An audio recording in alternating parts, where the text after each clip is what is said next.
focus is on fashion at the Gresham Hotel in Dublin. Giving judgment is Madame Schiaparelli. Here, with Mrs. Sean O'Kelly, on the styles being displayed. Everything from the material and buttons down to the thread that keeps them all together is Irish-made. Yes, the old country has really pulled up her socks in post-war years and has entered the world's fashion race in no uncertain manner. Already, Paris, New York and London are beginning to recognize that Ireland can turn out the tops in style and elegance and is throwing out quite a challenge. So, cad a harla, cá neachig an tionscail fashion fad. An naim seoig mé éadaí éarnacha atá déanta as éadach éarnach, déanta ag éarnig le snáthad éarnach, an bhfuil a le héad ann fiú. Tá sé ná magam dos a tóir éadaí atá déanta in Éirinn. They seek him here, they seek him there, his clothes are loud, but never square. It will make or break him, so he's got to buy the best, 'cause he's a dedicated follower of fashion. In an díaltóir éadaí is mó sa tír a thugam a chéad cuairt. Le fáilimach céimhé dá go éadaí atá déanta in Éirinn. Bí an dun stores ag muomh gur cólach lán éarnach iad. Ach in aineoin mar shréan iirecht níhuair dís éan I gúirí dom faoine gcuid targaí éarnacha. Ní le go dís dom fiú scannáíochtaí anamh in éan cheann dá gcuid céad trochané siopa. Mar sin thucraigh me dul go pennies in an áit. Caffar go medís níos fáil túla. Farir ní lauri dís lom acharid. Ná níor ligadar dom scannáíocht leistig dá siopaí. Cad tá á Celtacha. Ní léine ag súl go meach siopaí olmhúra don tuairt lán de gheansathe gaelacha. Ach aisteach go bhfuil irid náide ortha faoi. Deire thug lucht díalta éadaí a bháin cad don dul isteach le fechant a méid a bhí acu. Farir ní raibh marrán ann a bhí déanta in Éirinn. Bás tíre íosachta tháinig formhór in éadaí. Agus tá fiú éarnaigh nós Paul Costello lonathe is sasanna anois. Cad a tharla de tionscail fashion na Éirinn, cá bhfuil argaid éadaí go léir imime. Deire tháinig mé magí. Déantóir éadaí an nún ngáil a bhfuil clú damhanda ó 866. Ní éadach éanaí a bheith níos éarnaí ná iad. Ba ábhar dóchais do mé iad a eiscint, agus chas mé ó thuig chuig a gceann láthir I dtír chonal, le chlup bhrá éarnacha áil dom féin. McGee clothing must be one of the most iconic brands in Ireland. If I'm going to find Irish clothes anywhere, can I find them here? Yes, we have a lot of Irish made products here in the shop. Yeah, excellent. Yeah, I'll just show you some. Yeah, this jacket here would be the actual material in this jacket would have been woven here in Donegal. It's 100% linen. We would weave that in our factory here in Donegal. And so that's entirely Irish. That's beautiful. Yeah. And is it made? It's sewn here as well, is it? It's not actually manufactured here, but just the cloth. The manufacturing of the actual garment is done overseas. Yeah. Why? McGee was always Irish, wasn't it? Unfortunately, just with the labour costs in Ireland, it's just too expensive to manufacture clothing now in Ireland and still be competitive. You've got your hand-woven Donegal, very nice. Donegal tweed trousers as well. Gorgeous. And so is that sewn and cut here in Ireland as well? This here now, just again, is just the material that's woven here in Ireland.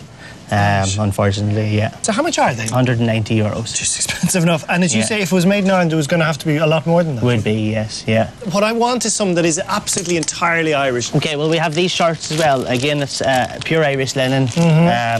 And this is made in Donegal here in a factory in Moville. So that's sewn and manufactured entirely? Yeah, it's entirely made here in Donegal, yeah.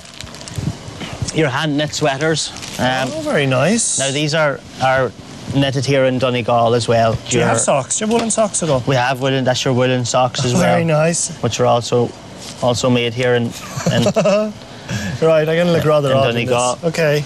You also have your tweed caps. But does it strike you slightly tragic? You're making this beautiful material and yet you just can't process it from this into jackets in Ireland? Yes, we did manufacture probably in Ireland for longer than most Irish manufacturers, but it's just too costly now at the minute, and really the business couldn't sustain that cost, you know.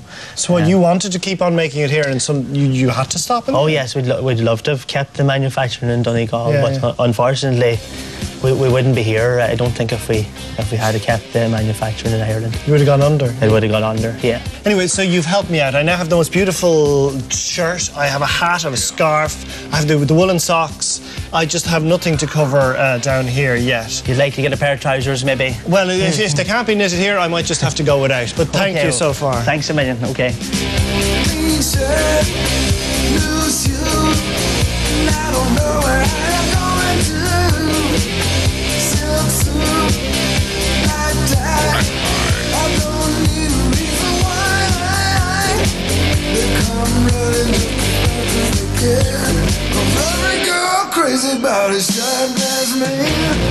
Cúis brón dom gan tachtar a raibh állorga gom inú na ngá. Cé bhfuil an bréidín déantan so, is in Morocco a déantar an táiliúireacht do bhhar costas tarige. Agus inis is deacair tacht chlo éirnach atá déanta in Éirinn. Ach nílam chun géile. Racha me chuig an táiliúir is ahananta in Éirinn, len áileamach an mech sé ábalta clo a bheith déanta céad fáin géad in Éirinn a dhéanamh dom. Louis Copeland, I'm on a mission. I want to clad myself, if possible, head to toe in Irish clothes. Now, can I do that? If I come in here, do I have much choice? Well, it's limited now, what it was years ago. But we do still have McGee hand-woven tweed, and we have our own workshop that we can make a suit for you. So there's no problem, we can make a suit for you. You could make me a suit here, made here on Capel Street for 800 to 1,000 euro, depending on the style and whether you want 2-piece or 3-piece or whatever. Right. But like, let's say, think back 50 years ago, if you'd come into a clothes shop, a lot of the clothes would have been made in Ireland. 90% of the clothes have been made in Ireland about 50 years ago. I mean, my father, who started the business, he would have bought Irish fabric, and we had our own workshop. We had 30 people working, making suits, so it was 100% Irish. So my whole fundamentalist outlook, you know, is Déanta in Éirinn. Do you think, is that a silly premise? Probably, yeah. I mean, you know, I think maybe your dreams are a bit too hard to achieve. Yeah. That I'm just looking at the past, looking romantically. At the past, yeah, romantically. Yeah. And as you say, at the moment, if I was to wear Irish clothing, it would be Donegal tweed that you would be creating for me here on Capel Street. Yeah. It sounds great. My problem is just the 900 euros, you know, it's just a little bit out of my budget. We might take it down a little bit, see we know. Is bra a chluisiant gur féidir éadaí áil déanta in Éirinn le fabric éireannach, ach tá costas I gceist. Is das chluisiant freisin gur raibh tionscail mór textíle a gcuin an so trá, ach cad a tharla de íomhána don tuairt seo. Dial for glamour and you're on the right line for a collection which uses traditional Irish tweeds and materials and dresses them up in a way that never fails to catch a photographer's eye.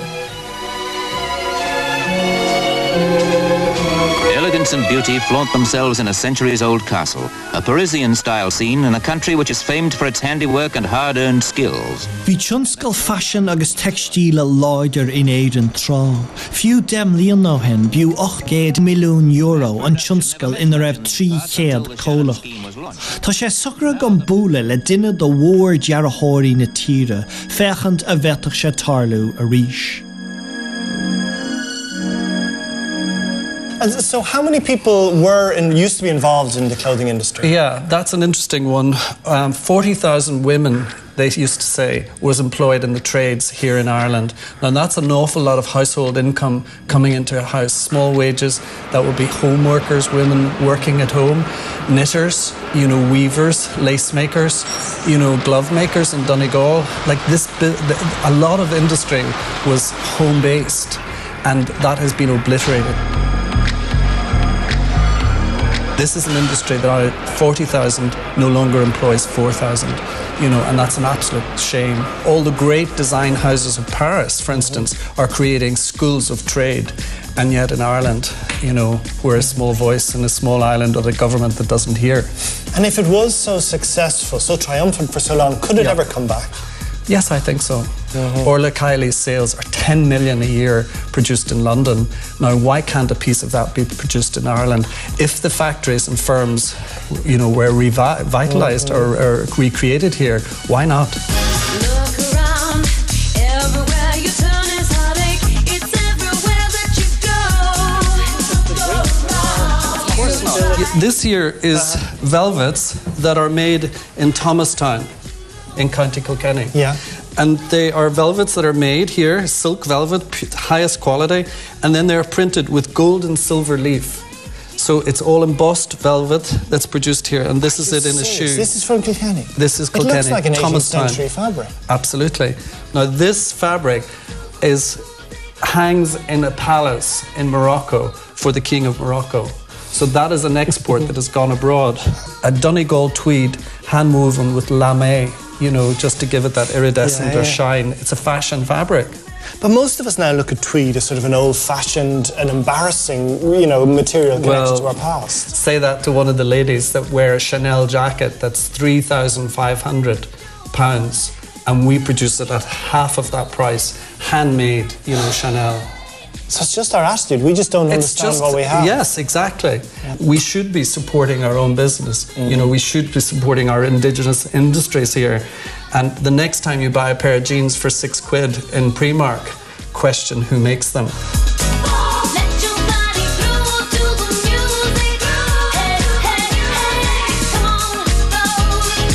And do you think, when you were thinking of Ireland, should we be looking at a glorious past? I have a problem with what is the past. What is the past stays in the past. It comes to the future. And the only way this can survive as designers is that it has a modern twist, or it has a new venture into the future. O curach dere leis an teoran na bhí réadaí iasachta chuirteastach ó hir an neamharbatha, tháinig lear mór de éadaí séireastach sa tír ó thar lár. Tá díal €2.5 billiún de éadaí importáilte ag Éirinn ó 2008, agus ní éadach cólachtaí beaga na tíre dulsan am íochtló. Ach mar a dúirt Jen, tá ag éirí go chúntaach le dearthóirí éarnacha thar lár. Agus níl cúis ar bit nach bhéadfaí cuid don déantúsaíocht do thuairt a bhaileann sa. Tá simigam tacht ar bhreis dearthóirí atá ag díriú ar an marige baile. Father Skipper Dan was a coastal fisherman, and so were all my mother's family. Leanam le mo chórdach ar éadaí atá déanta in Éirinn. Ca me tacht ar rud éigean nach bhfuil rógéir ach atá brá éarnach. Rud atá déanta sa tír as airí na tíre ach nach bánaí é. Ní hastíanam a bheith im a funkánach. Till London, Aberdeen, you name it, I have been, and everywhere I found an Irishman. So Aberlumphry Project 51. Project 51 is siop an nua intoche bailach lia is bailachan le cuaig deartháirí tá deartháirí sa fashion, deartháirí sa seoda, málaí lethar, all rudí difriúil agus táid I gcónaí le chéile ag obair agus ag díal ar airí sa siopa. So sin an cuin capital tíada, se deartháirí atá le chéile chun díal díreach go dtí an marga. Díreach go dtí an marga, yes. So déanta seo made in Ireland, déanta in Éirinn, ach a bhfuil idir go hiomlán déanta in Éirinn? Tá gach eile rud sa Project 51 déanta in Éirinn. Sin línéadach, ná? Sin linen, se. Ach ceann si an éadach, níl gach eile písa éadach ceannithe in Éirinn, ach déanann si an na PC, na patterns agus an obair go léir in Éirinn. So cad happen to zone on rud éarnach, má then into a showed, well, I mean, gan níl, well, tá ór agus tá airgid gin sa tíir. Mór an. No. Ach an féidir má se rá go rud éarnach é. Sin ceist an simúil. Okay, so cad é déanta in Éirinn. So déanta in Éirinn tón obair déanta in Éirinn umlán. An obair umlán. So béidir go bhfuil an ore, an arrogant, an platinum as áite an eile ach níl ein rud déanta le go dtí gur tháinig sé an seo. Agus ag an am sin déanann an seodóir an obair go léir. An bhfuil go an arrogant á dhéanamh agaibh? Tá. Yeah, tá sé intachá bíon daoine ag teachtas seach an tam go léir á rá táimeadh éirí rudí Éirinn a ceannach. Agus tá sí Rud speisialta a bai ag like mar hapla like ma chaíonn tú mo chóta bai an chóta sin i a chófar le blinta mar tá sé speisialta, tá sé difriúil. So tá sé cro rudí sáinúla rudí unique. So crom tá shoulder good nach bhfuil le fáil néan ná deile. Sinné. Yeah. Right. Yeah. Nach bhfuil tú fás a costasach rudí a crothú do réine bháin in inad Monarchan mór. Tá sé costasach ach tá na customer gcónaí ag Éirinn rudí mar sin like tá is agan go bhfuil na customer ag Éirinn na rudí sin mar tagann siad arás a rís chun rud eile nua a cheannach. An álaigh nachfuil le héadán is éardaí saoire Éireannacha. Tá bail éardaí áling fáil ach táid déir. Chafa a bheith sever le héardaí Éireannacha chahabh. Beidir nach bhfuil ag tuairt aig mar is ceart an ábhar, go bhfuil ag díriú éardaí a chur orm in inad iad a bhaint díam. nó níos simúla fós iad a bhaint dom chalín dá méacha le héad a gom.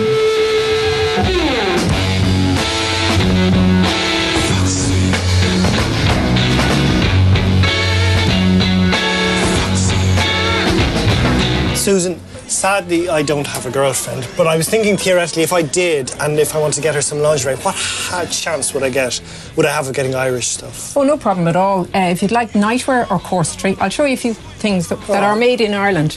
Genuinely, yeah. Okay, this is an Irish designer called Velda Lauder.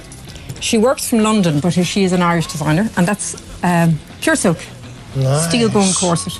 Right, it's really beautiful, but you have to be very careful going through airport security because it will go off.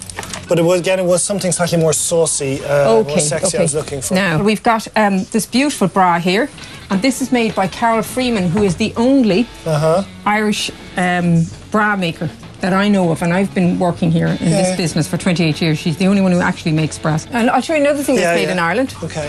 Breast enhancers. And these are made, made by Undercover, and they're made up in Tala. Chicken fillets, as they're called. Yeah. And these really, again, are made for export. These are made, we're selling breast enhancers around the world. Around the world, yep. So we don't make our own sugar anymore. You know, we hardly can get good fish making breast enhancers. Yes, that's true, yeah. Well, the important things. Yeah. Is das cluisiant má héim amach riamh le gúna orm go méid slacht me cleavage. Agus cé go spragan sé sin beagán mé catha me leanúin raig ó cíocha go cosa níos, cad faoi róga a bheith déanta in Éirinn.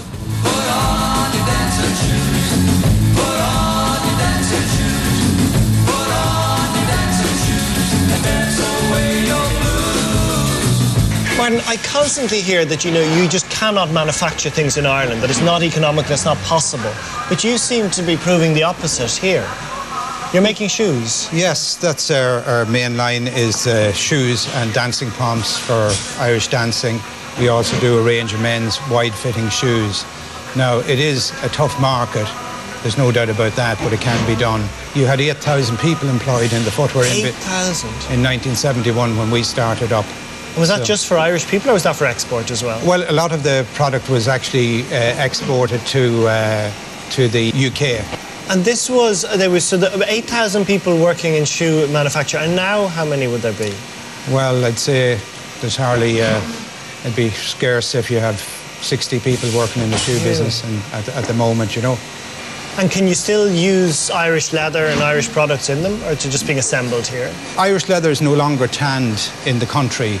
The actual hides are exported to the main producers, which would be in Spain and Italy and places like that.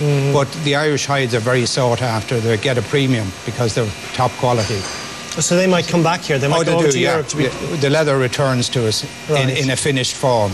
But I mean, when I started in the shoe business, there was 5 tanneries in Ireland. They were all big leather producers, massive outfits, So all the beef we're producing in this country, and all those hides now, it just all gets exported to be processed and cured. Yes.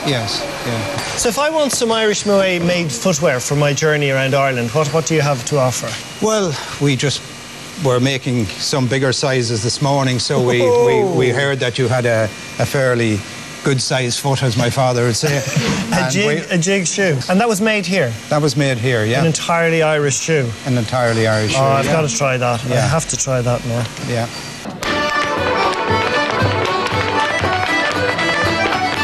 Ní hiad mavróga a gluisin sibh canagan sin ach Michael Flatley bocht ag búla a chin ag gine an balla le héad dóchas. Déirting lanoint ag rinca timp na tíre sna bróga bratha seo atá déanta go thomláin sa tír. Ach ní hastíonn sé sin uamse ná uamhse dearan. Mar sin tá sé sucra gom léim tar asisteach an DeLorean agus dul go Kildare le búla leis an réasí is móla rá in Éirinn. Bhíoch ó bhfad níos mó daoine buintach le déantús bróga fiú 5 bliain ná hen. Agus cén far tháinig dearan? Well, tugan brógan is staach on ó gachát on in agus gachát timp na tír agus ní féidir le daoine na bróga sin like a dhéanamh ar an luach chéine. Agus inis na gnábhróga bhíon ar na siúpaí well ó thar lear hagann siad. Agus ní mar áit níos dhéantar bróga néadchar.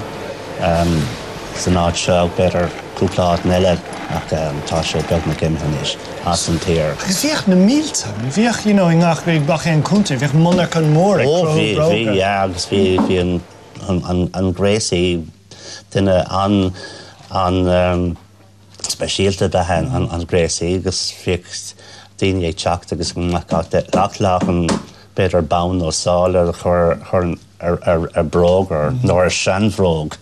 Ach, well, an sin bhíon níos mó airgad ag daoine agus mac lógus chinnig siad bróg eile agus tá an bróg níos éir in is agus tension agus caníonn siad ceann nua sin an rud.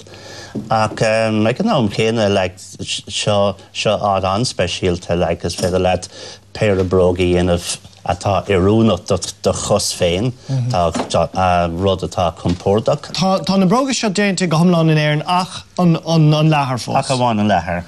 Ná tá an lethar isteach ón Europe a ní intar éon lethar an seo sa tír seo a ní léon tanirí a gcuin sa tír seo níos. Ach tá mín tá áras ar an faoi seo, bhrálam a bheith gléasta go thomláin I rudaí déanta in Éirinn. 5 bliain á hen is dotha go míimiis. Tá irid sin bach an sothagainn. So socha fé bliain á hen go míimiis déanamh tanning ar lethar féin, raibh? Well, bhí mar bhí tanirí an seo bhí ceann I Portlá I gúnta Portláirge.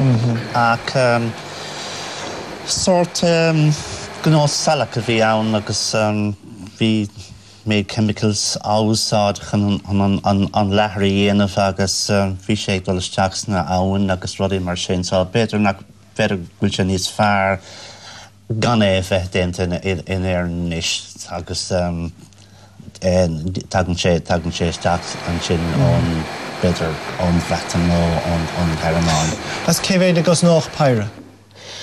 Well, breathann sé timpeall 3 nó súscadaí 500 ach bróg an speisialta nó bróg bespoke a bheith go gut agus ní an gnábhróg a bheith gut. Ach, so idir 300 agus 500 euro. Tá tar éis tacht róga costasacha déanta in Éirinn as airí íosachta. Agus is álaigh gur a bin mar atá sé sa tionscail éadaí. Importáilimid bunábhar le héadaí costasacha a dhéanamh sa tír, nó asportáilimid an bunábhar agus ligamid do rinne éigen thar lár iad dhéanamh níos síre. Ní féidir an dá rud I dhéanamh, éadaí lán éarnacha I dhéanamh an so. Ach, cahamise me bhróga lethar íosachta le mórtas, tuisc gur dénach in Éirinn iad agus béidir fiú as lethar bha na tíre. An tachtain se chun tá sé geiste go me scí ligan in óstán Éirinnach, le leabhar Éirinnach agus beagán ceol Éirinnig. Nuair a rialam éon bouta bháin eile me idéal ó torpach de héal atá déanta in Éirinn a aimsú. You keep lying when you ought to be truthin'. And you keep Leanóm leis an sránó imalanis áit go láthair Catherine Foley leis an aisteoir agus an scríbhneoir Pauline McGlynn. agus cloisiom ciúil ó Sam Jackson chomá. Agus Breaking Bad a hosnóigh tríse híine go chlog tá an fear nóatá go Skyler ag Carrasca mór dá pósa. And that's just what they'll do.